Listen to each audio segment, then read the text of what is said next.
Good morning, everybody, and welcome back this morning to the last day of Alzheimer's Disease International. It is a privilege for me to be able to introduce you to the next panel discussion, where experts will introduce us to the concept of differential diagnosis in dementia. About me, I am Antonella Santuccione Chadha. I am a medical doctor, and currently I am the head of stakeholder engagement for Alzheimer's disease at Biogen. I am also the co-founder of the Women's Brain Project. This panel discussion, it is particularly dear to me because I have spent several years taking care of people living with dementia when I was a younger doctor. And I have to say that even back then, being in one of the top edge center for dementia around the world, diagnosis was not an easy task. That's because we still miss currently reliable tools to proceed to a precise, timely, and fast diagnosis, which will allow us to differentiate different types of dementia. Dementia, it is an umbrella of different pathologies affecting our brain, ranging from mild cognitive impairment to Alzheimer's disease, to Lewy body dementia, to frontotemporal dementia. We need to be able to characterize those conditions timely, early enough in disease trajectory, not only to better understand what it is the pathogenesis of each of them within the brain tissue, but also trying to develop disease-modifying treatment, which will be able to treat patients in the future.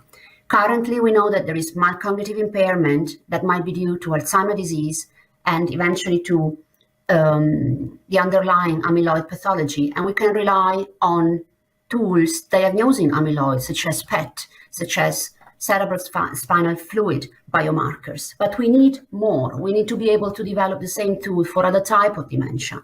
As we said, Lewy body, as we said, frontotemporal dementia, dementia due to other brain underlying condition. We just learned last year that there is a new form which is called late dementia due to new types of proteins which get accumulated in the brain.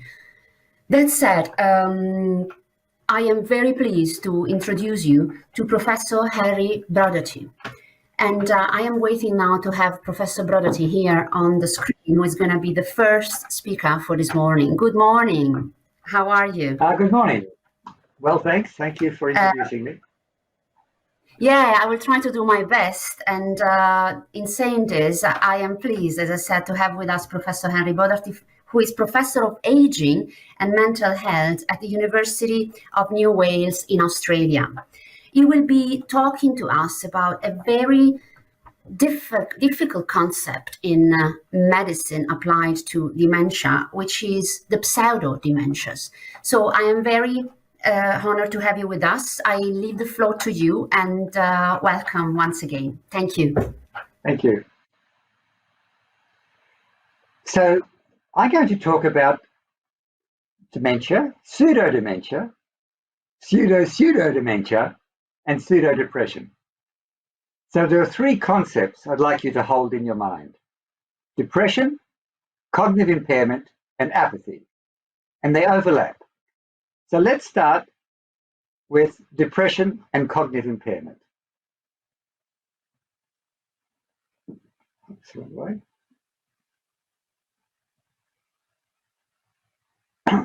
Now, their clinical features overlap. Features of depression are common to features of cognitive impairment.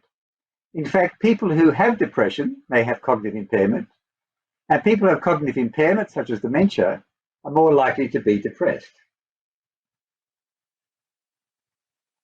And it may be that there's some common pathology that can lead to both. So like Alzheimer's disease can lead to depression. Depression may be a risk factor for Alzheimer's and other dementias, but brain pathology, such as cerebrovascular disease, can be a risk factor for both. So let me come to the debate about pseudo-dementia. This was a term first brought to attention by Wernicke back in 1934, where he talked about a chronic hysterical state which could mimic mental weakness. In 1952, Madden said 10% of 300 cases actually fitted this description.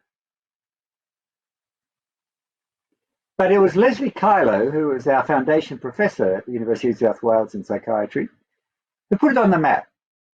He said, this is a condition which looks like dementia, but it's mimicked by a psychiatric condition. And that many patients are misdiagnosed as dementia, but they have an underlying condition, usually depression, and the tragedy is often untreated. And these people can languish with their untreated depression when they could be cured with treatments. The diagnosis was confirmed if the cognition recovered when the psychiatric condition resolved. A number of psychiatric conditions were associated with pseudo-dementia, principally depression, but the other ones you can see listed there.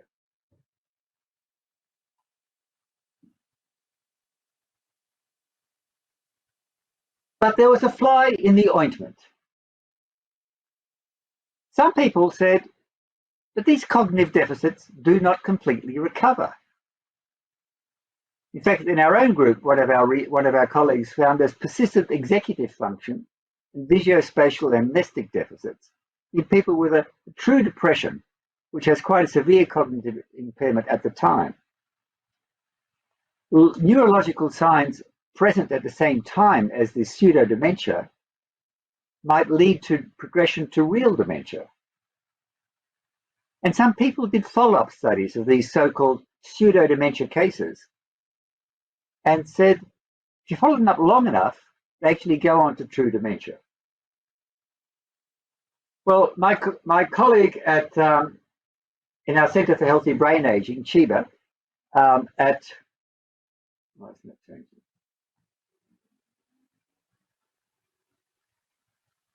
actually followed up Kylo's patients up to 14 years later. 21 of them were still alive. And he could reach 19 of them. And pretty well all of them had not gone on to dementia. Only one patient had gone on to dementia and one possible dementia. So Sachdev concluded there is clinical utility in this diagnosis. So Michael Connors, Linda Quinto, and myself decided we'd do a literature review on this. We were interested in this area. We found lots of articles, as you can see, and as usual, there's a funnel. And by the time we went down the funnel to find eligible papers, there were 23 papers from 18 distinct studies with 284 patients. Mostly 238 of those were depressive pseudo-dementia. So what did we find? Of the 284, a third progressed to dementia. 53% did not dement. Most of them improved, and some of them remained stable or wasn't specified. A few died, and a few were lost to follow-up. So we drilled down, and we looked at the depressives. And of the 232 patients with depressive pseudo-dementia, a third went on to have dementia, a half were not demented, and the remainder were either dead or lost to follow-up. But an interesting feature was, if we looked at the age of people who were under 73, only one went on to dement. And of the patients over 73, almost 2/3 went on to dement. The longer the follow-up, the more people went on to develop true dementia. If you look at the other psychiatric conditions mimicking dementia, you see people with conversion disorder, only 6%. People with psychosis, only 15%. And of people with bipolar disorder or mania, only 18% went on to develop true dementia. Now, these studies were done many years ago. The sample sizes were small, the blinding was poor or non-existent. Many people didn't have brain scans or neuropsychological tests. A lot of basic data were missing, and a lot of people failed to specify their criteria. So there are some weaknesses. But our conclusion is First of all, pseudo-dementia is not a diagnosis. We're not saying that. It's a clinical presentation. The age is very important. 73 is not a magic age. It just happened to fall out from our study. But if they're older, then there is a higher likelihood they have a true dementia and a psychiatric disorder mimicking a dementia. Past psychiatric history is important. Misdiagnosing a person with pseudo-dementia as true dementia when they have an underlying psychiatric condition that's treatable is a tragedy. Don't forget that late onset depression may indicate organic brain disease. And of course, you can have both. Dementia and psychiatric disorders may and often do coexist. So let me move on to depression and apathy, two of the other circles in that Venn diagram. We know apathy has three components: behavioral, decreased motivation; cognitive, decreased drive, decreased interest; and affect, decreased emotional responsiveness. Apathy is very common, very common. It's associated with pretty well every neurological disease and many psychiatric diseases. It can be associated with medical conditions, drug-induced. And the first slide I showed you was a picture from an institutional setting about 1940, where people were totally institutionalized and very apathetic. It was the environment. The commonest causes are dementia and schizophrenia. So we're looking at this overlap between depression and apathy. They're related. People with depression can have apathy as a symptom, and the symptoms overlap. And that's the challenge for us as clinicians. The symptoms in common are these: lack of interest, lack of initiative, lack of motivation, lack of sex drive, less concentration, less energy. You can get the same symptoms in both. What's different is the person with apathy doesn't feel depressed, they just lack emotion. The depressed person feels sad and tearful. The apathetic person doesn't care. The depressed person says there's no point to life. The apathetic person is not suicidal. In fact, they haven't got the drive to do that. The depressed person may be. Anxiety is different. Vegetative symptoms are different. And as a clinician, I use my feelings. Does the sadness transmit? Do I feel the sadness of the patient I'm seeing? You don't feel it with apathy. You do with a person with depression. The longitudinal course is different, and the response to antidepressant treatment is very poor in apathy, in fact, zero. And you may get about 2/3 responding in depression. Here's a case. A woman came to see me saying, my husband's depressed. I said, how do you know he's depressed? Well, he just sits around all day, he does nothing. I ask, is he sad? Does he cry? Does he say life has no meaning?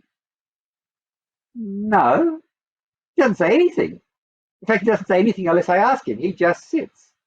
This man had 5 years of treatment for depression. He was not depressed. So apathy is often misdiagnosed as depression. Apathy is common in depression. Apathy is unresponsive to antidepressants. There are drugs that have been tried for apathy, mainly the stimulants, also cholinesterase inhibitors, and there are some psychosocial interventions.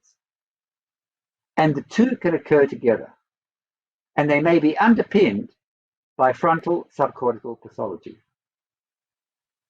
So what I've done today is talked about this overlapping circles of depression, cognitive impairment, and apathy. Diagnosis is crucial. Getting it right is important. So, conclusion. These are overlapping syndromes with overlapping symptoms, common pathologies, but the underlying brain chemistry and pathology differ. The treatment and management strategies differ. Diagnosis is important. Thank you. Thanks to Michael Connors, who helped with most of this work. He did an amazing amount of work. And some of these talks are on our websites, which you see there. Thank you very much.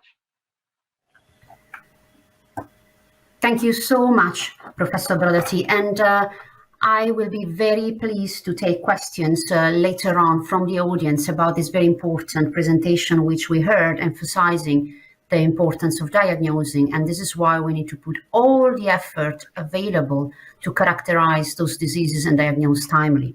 Now we move on to the next speaker, and it is my honor and pleasure to introduce you to Juanita Hughes, and I hope I've pronounced your name correctly. Forgive me if not so. I have to say that Juanita, who represent here also the Australia Dementia International Organization, will bring us with the patient perspective to what it means, exactly the topic of diagnosis, differential diagnosis. And please, Juanita, the floor is yours. Thank you so much. Hello, my name is Juanita Hughes. My topic today is nothing about us without us in diagnosis, and I'm giving some personal perspectives of BVFTD.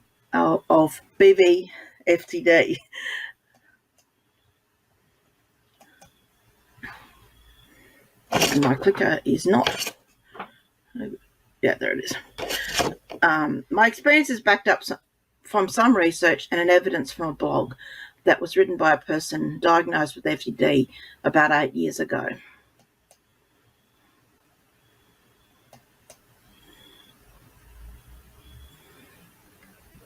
Because I live alone, when I was diagnosed, my support person could not give full insight into all of the questions that were being asked about my day-to-day activities. When I was let into the room for the final part of this appointment, I was told about these questions that hadn't been answered, and I quickly answered them myself. I was also able to give an example of an annual task and the way that it had deteriorated over the last 3 years.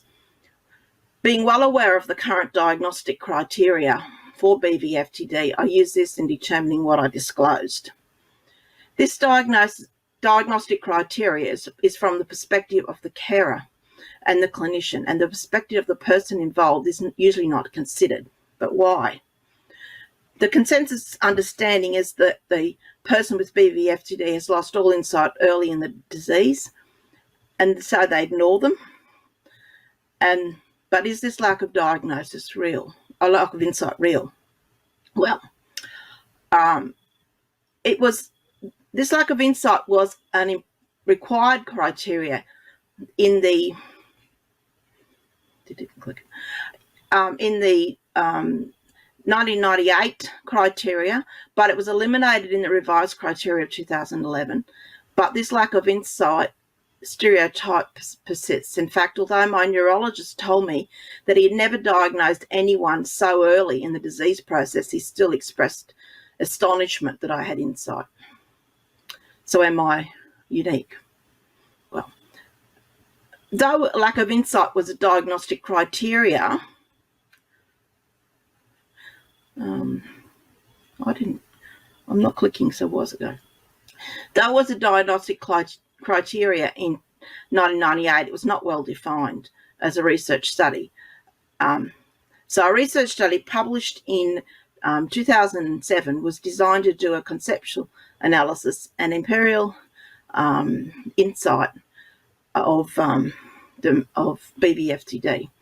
The patients were first given a series of neuropsychology and other tests. They were then interviewed to determine what they knew about their disease and how their cognitive ability and personality had changed. For cognition and personality, they were rated whether they had noticed a problem and perceived it to be a problem, was aware that the illness caused the problem, and whether they had attempted to adapt to their problems. They received full marks if they raised the problems themselves, no marks if they failed to raise the problems, and half marks if they raised it after being prompted. All the insight was developed gradually rather than suddenly, except for the realisation that changes in cognition were a problem, being a sudden insight in patient number 6. Now, the numbers in the neuropsychology score column were derived from from position relative to the standard curve that you have here. The numbers ranging from 0, if you're more than 3 standard deviations from the mean in the negative direction, and 7 at the opposite end. Even though there were only 8 participants, they actually fitted the standard curve pretty well, with the right percentages in each column. And this gives you an approximation to the severity of the disease.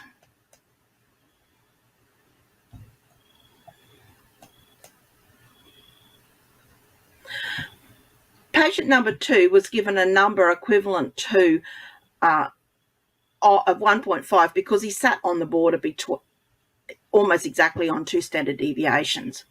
So he didn't fit into more than 2 or less than 2. This chart here is arranged according to the overall insight.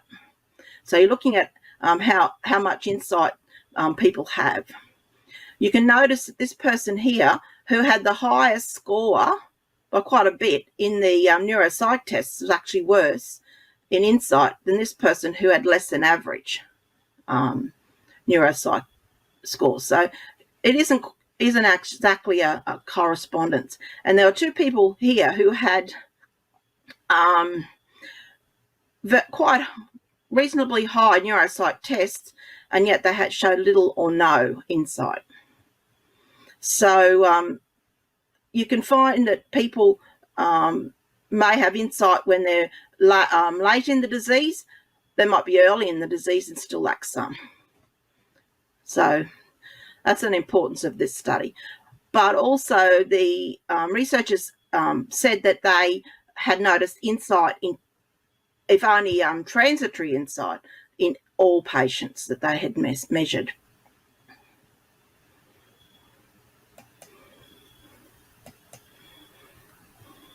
The second study was a study of 45 patients. They all had a confirmed diagnosis of BVFTD and were studied for at least 3 years. It was done, the diagnosis was done by a very experienced neurologist.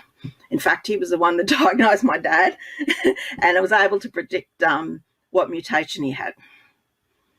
By the end of the study, about 2/3 of the patients had died and half of them had received pathological confirmation of the disease. Good. This study was to investigate how well the 1998 diagnostic criteria actually worked. So you can notice that loss of insight is one of them here. And because the rest are not relevant to this discussion, I've just blanked them out.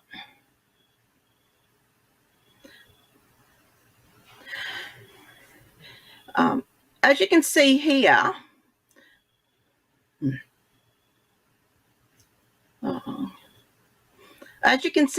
the lack of insight. There is 1 in 4 patients at the beginning of the study that still had insight.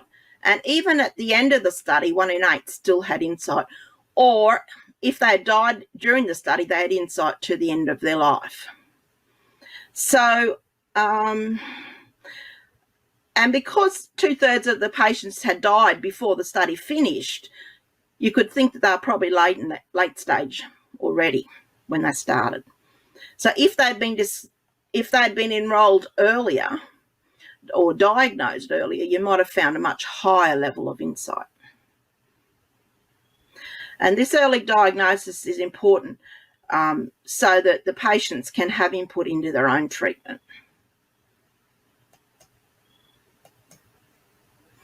Now, this is an insert, an extract from that blog I mentioned before, and it's from a blog in June 16, and it was entitled "FTD is Never Ending."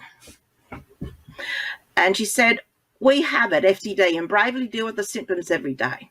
I at least get tired of it occupying every minute, every second of the day. It never goes away. It does not get better. We deal with it, so I get tired of having to explain the disease, etc." Now, this by saying we have it, FTD, she's saying she's got disease understanding. By saying that that she has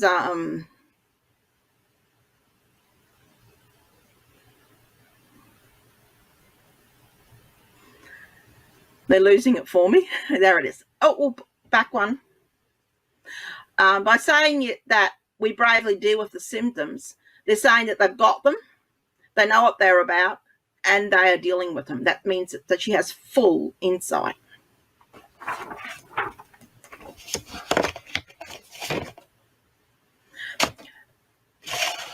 The new diagnostic criteria for BVFDT, released in September 2011, had 6 categories of behavioural or cognitive deterioration that were required for a possible diagnosis. 3 of those were required, and they had happened within the last 3 years.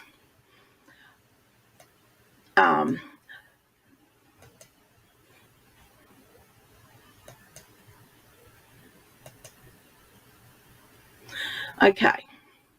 The second symptom in the DSM version 4 criteria for major depressive disorder is marked diminished interest or pleasure in most activities most of every day, and that is called apathy. Now, this is quite a loaded word. If you look at these definitions that I've put up here, showing no interest, unwilling to take action, lack of feeling, lack of interest or concern, indifference, not being interested in anything, not willing to make any changes. They're very hard words to hear. And in this here, if I can get it to go on, they are critical and they show disapproval of the person. But the most important word is the word seen. But it's seen because it's seen from the outside, and it may not be what's happening inside. Maybe, maybe not. Because these words are so derogatory, apathy should not be used for a person with dementia unless they confirm it themselves. Nobody outside of that person absolutely knows what's happening inside.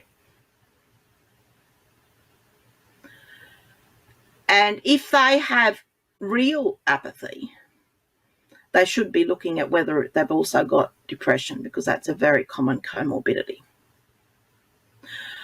I personally find this word quite offensive, as I've had several bouts of depression in the past and I know what apathy is. And what I've got now is not the same.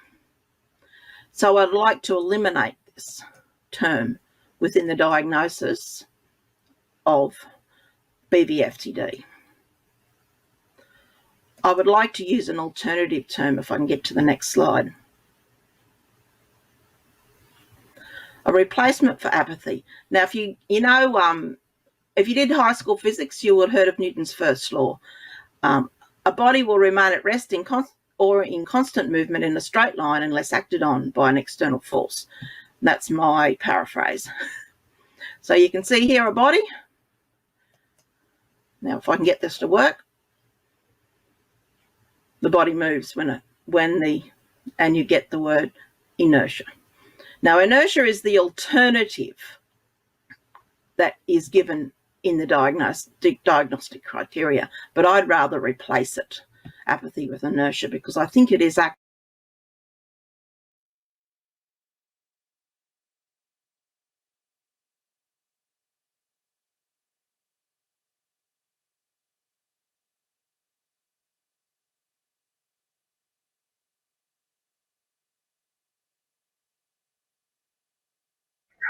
Thank you so much.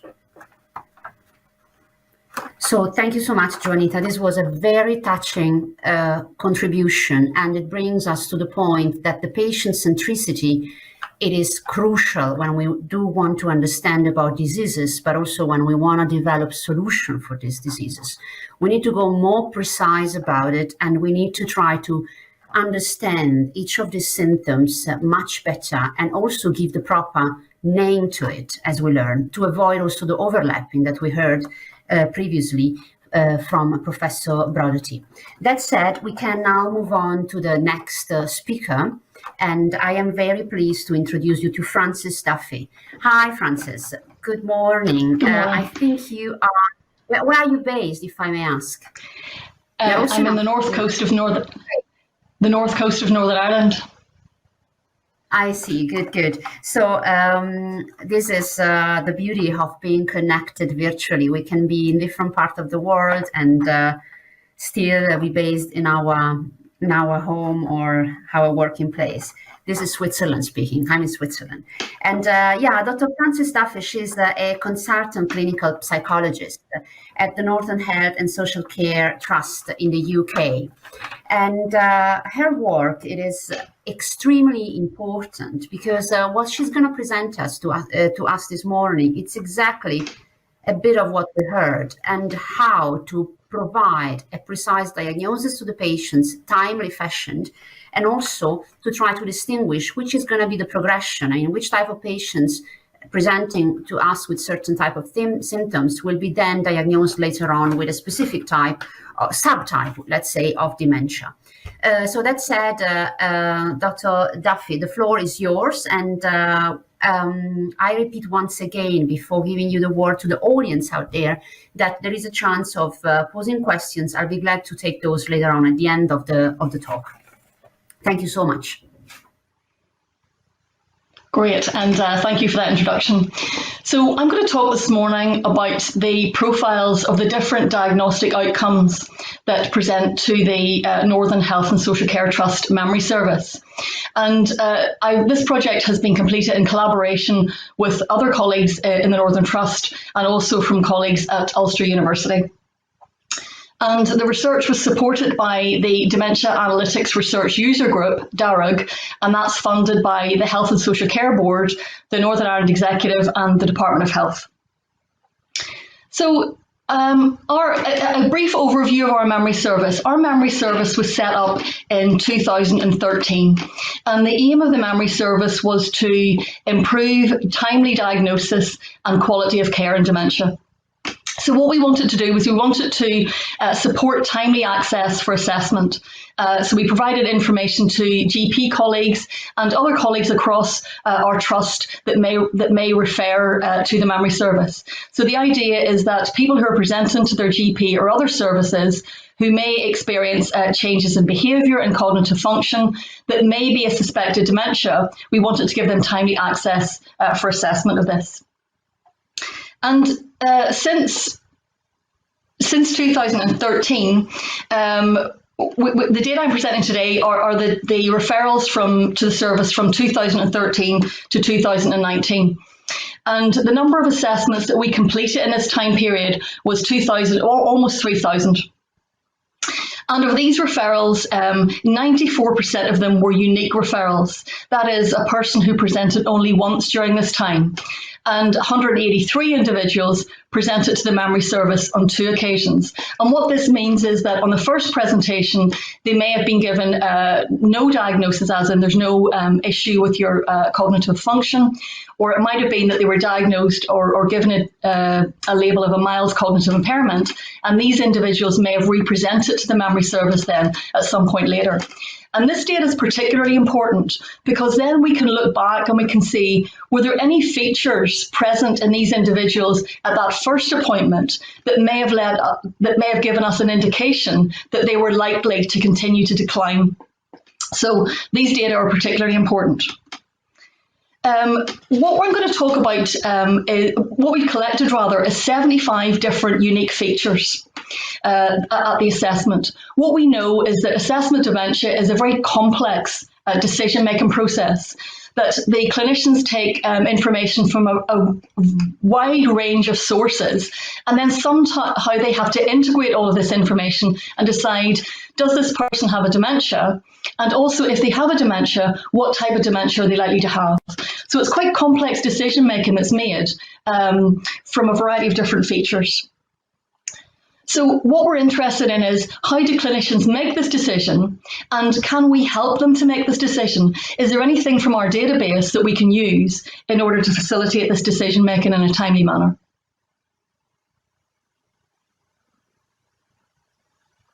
So if we look at the features, we collect a vast range of features. We collect general information about the person. So for example, their age, their gender, education level, occupation, medications that are on, history of falls, a variety of information that's important in order to help us make our decisions. What we also do is we ask the person about the symptoms that they experience. So does the person have insight into their difficulties? What cognitive difficulties are they reporting? When was the onset of the symptoms, the progression? Are they experiencing hallucinations, delusions? Again, a very comprehensive set of questioning.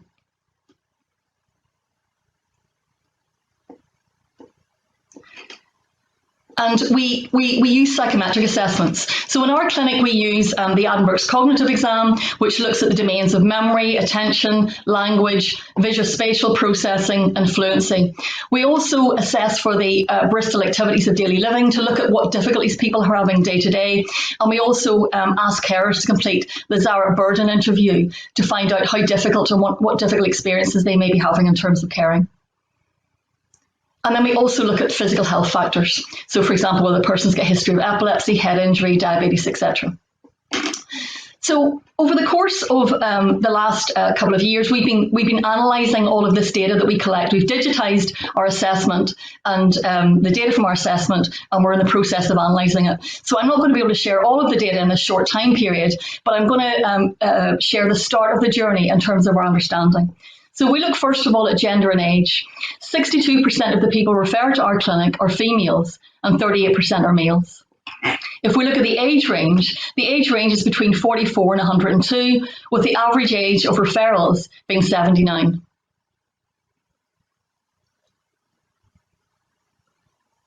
The potential outcome of the assessment is, so we get a referral, the person has a comprehensive dementia assessment, and either they get a diagnosis or they have no diagnosis. So the diagnosis could be Alzheimer's disease, vascular dementia, mixed dementia, dementia unspecified where it's not clear what the diagnosis might be, Lewy body, frontotemporal, or a range of other different types of dementia. Or the person could have a mild cognitive impairment, or we're uncertain at that stage about the diagnosis. But what I'm going to talk about is the Alzheimer's, vascular and mixed dementia at this stage, and the mild cognitive impairment, because the numbers are larger in these groups, and also again just because of the time of the presentation. We also included an additional group. So we recruited people who has not been referred to the memory service and didn't have a diagnosis of dementia, and these people were recruited via social media, word of mouth, and posters and drop-in senders, so that we could compare this group to the people who were referred to our clinic. So what was the outcome of the assessment? If we look at the numbers, the majority of people had received a diagnosis of Alzheimer's disease, followed by mixed dementia, and followed by vascular dementia. There was a smaller proportions of each of the other dementias, and then a proportion of people received a diagnosis of MCI. And also, there were a number of people who received no diagnosis. And these were people, primarily, they were people who had a mental health condition. They were the most common group in the no diagnosis, but there were also people who had evidence or history of CVA or brain injury, delirium, delusions, etc., other cognitive impairments.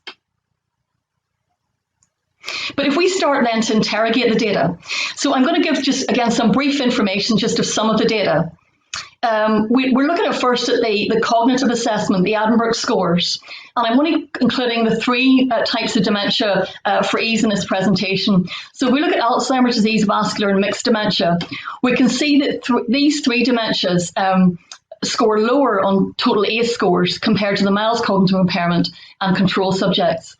And the recommended cutoff for clinical screening is 88 in the Addenbrooks. So we can see that the controls, the average is 88, but the mild cognitive impairment are less than that, and the dementia again, less again.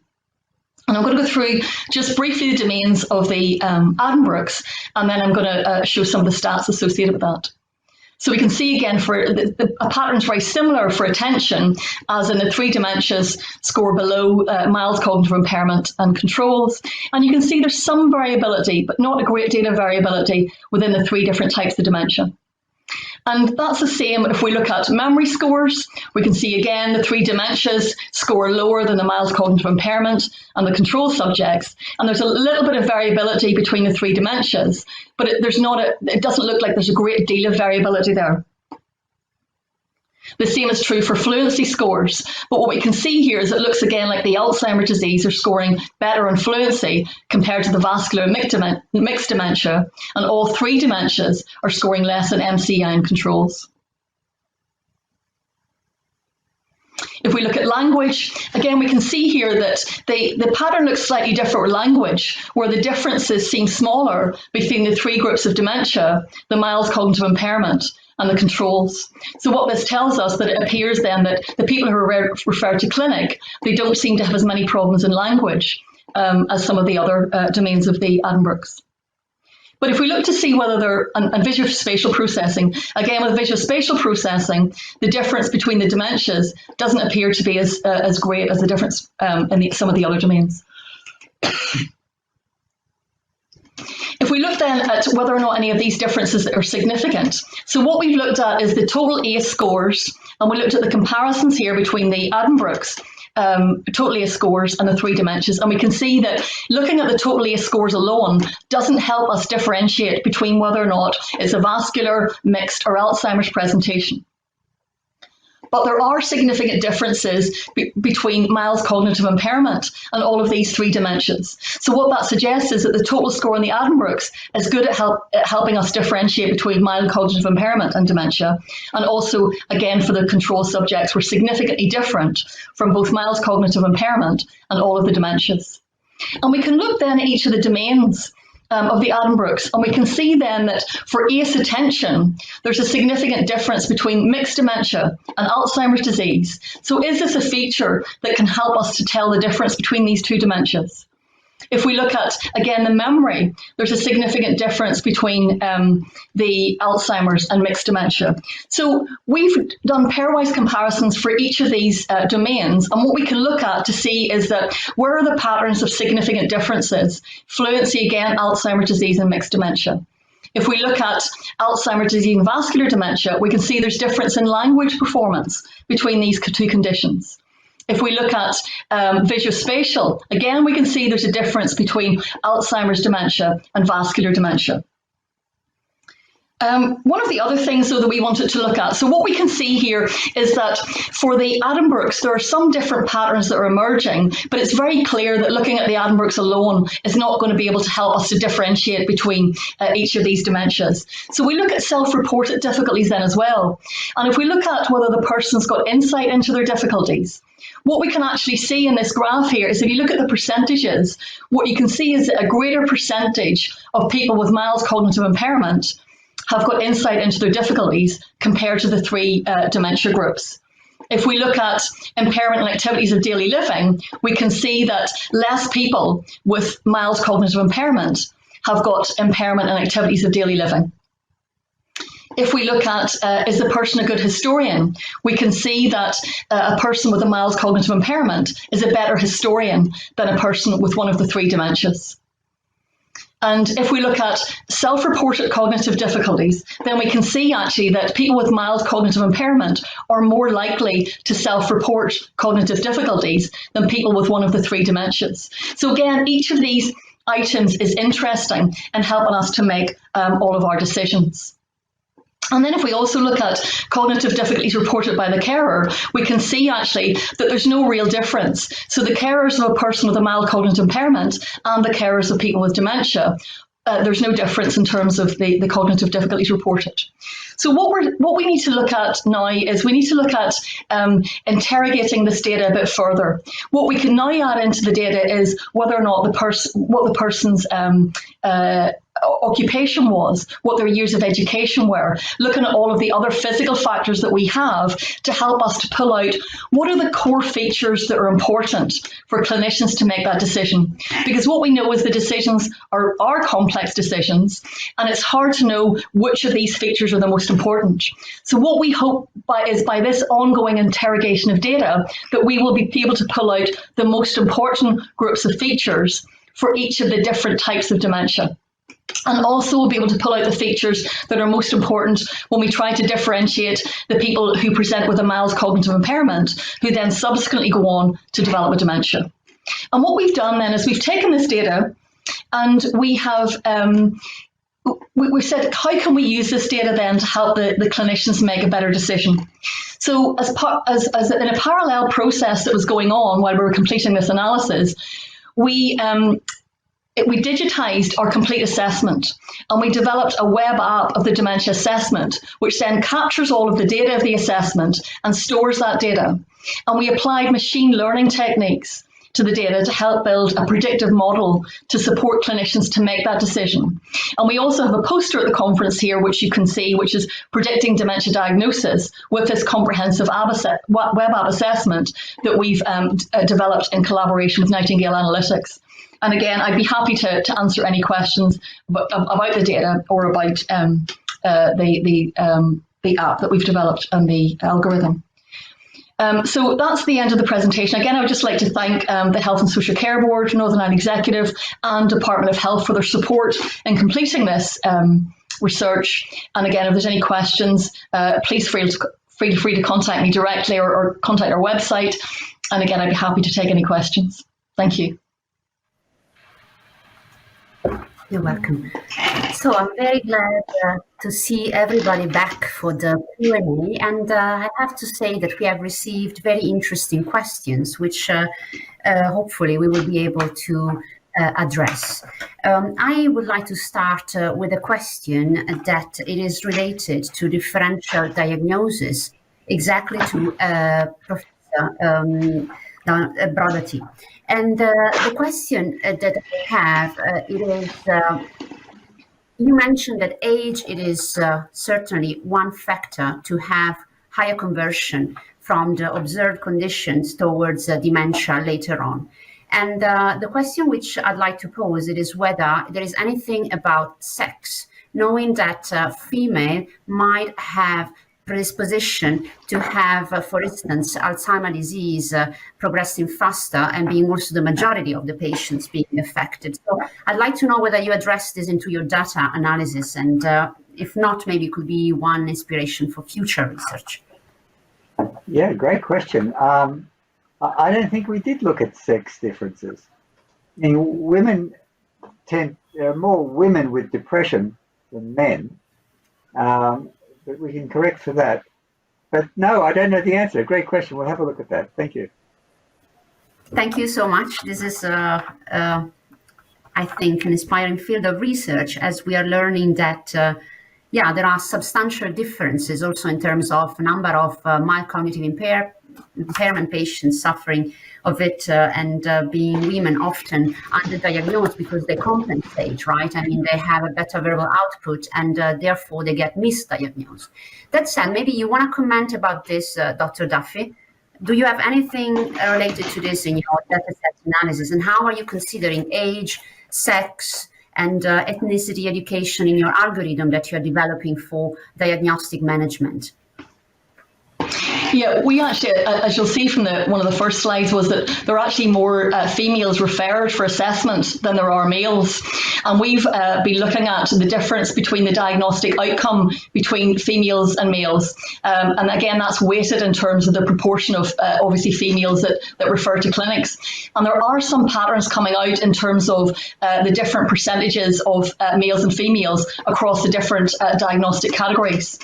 And again, in our algorithm, that's one of the factors in the algorithm that looks at the impact of sex on sex, age, education, and occupational history, because we know that all of these factors together impact on diagnosis. And we're looking, what we're looking, and I think it's one of the important things for us is, what are the weight of these factors? We know that when clinicians are making a differential diagnosis, that they weight some of the information that they have, as more important or less important. But again, they do this automatically, and we're not sure exactly what that is. So we're able now, as we're starting to interrogate the data, to look at what are the relative weights that clinicians actually place on each of these measures to help them make that decision. And then we'll be able to provide this information then to clinicians to facilitate diagnosis. And to this point, there is one question from Kanan Natarajan. I hope I said the name correctly. Still to you, Dr. Duffy, related to what we just discussed.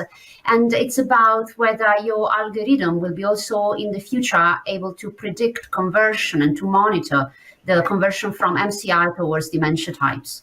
Yeah. And that's our goal. So what I've said is that this was a pilot. We looked at the data that we have from 3,000 cases, but we've got ongoing data collection.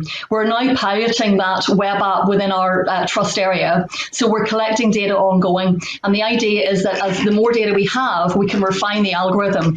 Because at this stage, because things like frontotemporal dementia, Lewy body dementia are less frequent, we have less cases of these.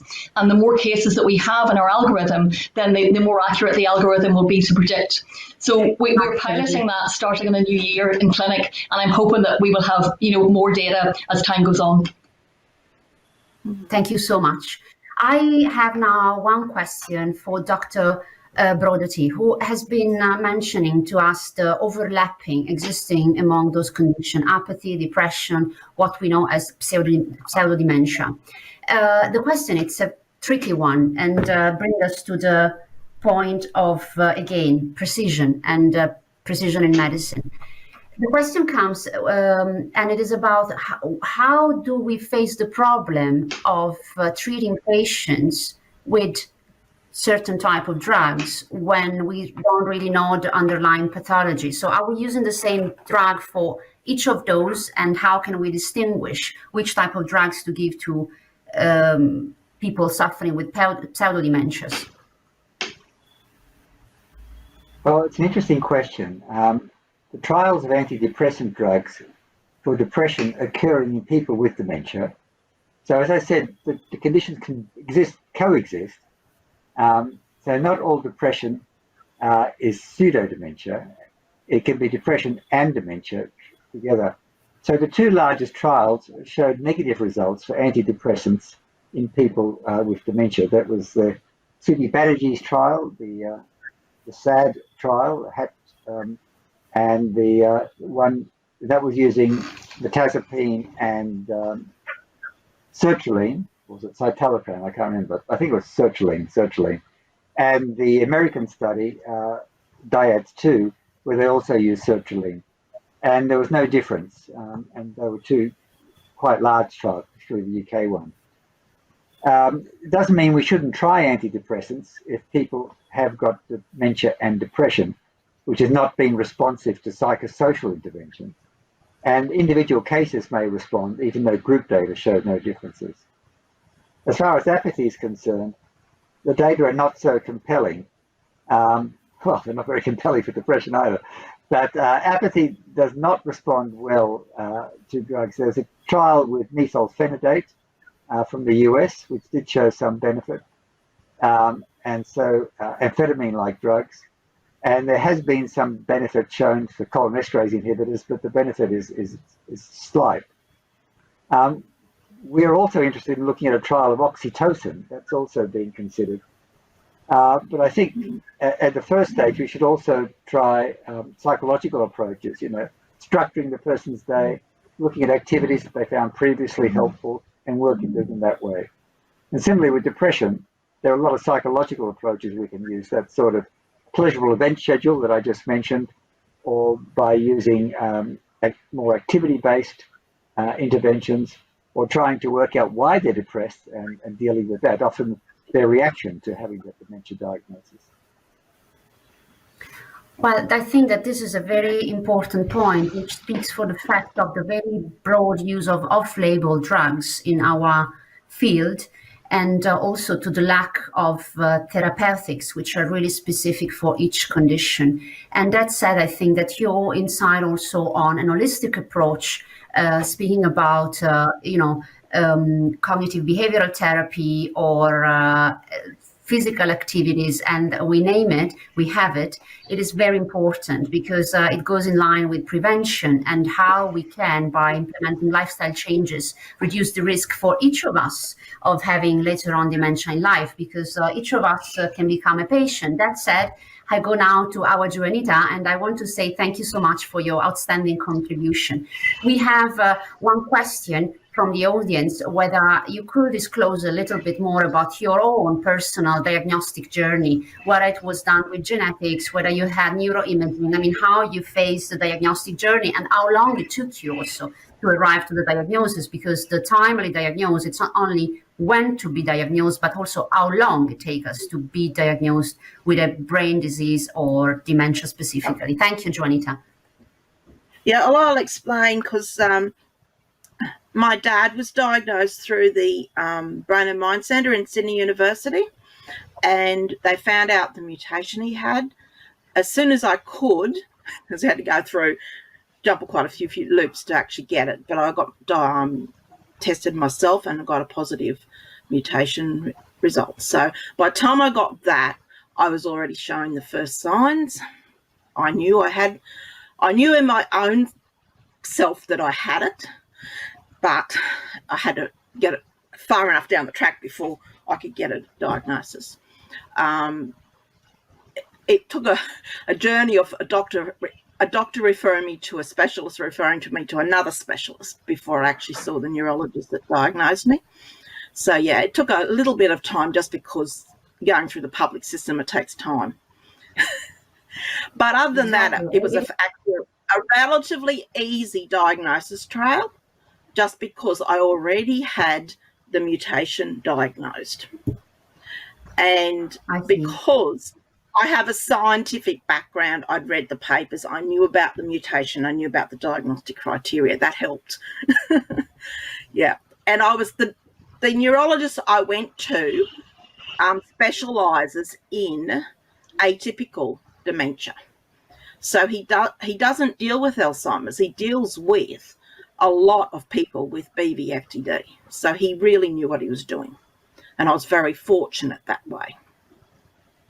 Yeah, so I was very fortunate in a lot of ways. Yeah, but it's not. Yes, I've talked to a lot of people that I didn't have that. And this is a problem. The absolute perfect, what everyone should have to get through, really, because mine was so easy. Yes, exactly. And this brings me back to, thank you so much, Juanita. This brings me back to Professor Brodaty. The question is, do you think we have enough infrastructure, enough specialists, enough resources to actually implement a differential diagnosis, a timely diagnosis, an empowering diagnosis for doctors and for patients, because both will benefit? Well, you always say there's never enough, and it depends. There's also a maldistribution. So there is maldistribution between high-income countries and low-middle-income countries. And so if you look at the proportion per 1,000 population, we do fairly well in countries like the UK and Australia. But even within Australia, if you look at rural versus metropolitan, we have very few specialists in rural areas and regional areas. So that's an issue. How do you tackle this? Do you just put on more and more specialists? Or do you try and upskill primary care? And we've been trying the primary care route. I don't think that's successfully, but we keep working on it. We devised a training program for them. We reached about 5,000 GPs in Australia out of about 25, some electronically, some person to person. It's a challenge. And many GPs are just not that interested. Some are excellent. Some GPs would prefer to look at younger people's health or children's health or women's health. And that's fair enough. Most GPs work in group practices nowadays, and they can specialise, sort of self-specialise within those. It's good. It's sad when you see people who are misdiagnosed. Can I just pick up? I just looked up the paper about our pseudo-dementia paper. We have just 15 seconds left. Yeah, 73% of the people in that study were women who had pseudo-dementia. I don't know the outcomes though by sex. Thank you. So let's look at the outcomes later on. And I think we're all on a journey. We speak about challenges, we speak about improvement, transformation, we need to do something about it, because the next patients can be any of us. And that said, I think that this was an amazing discussion. I wish we could continue longer, but we have to come to an end. Questions from the audience were really great. We had nearly 100 people joining, so thank you so much. A big applause from Switzerland, and yeah, I'll see you hopefully soon. Take care. Thank you. Thank you.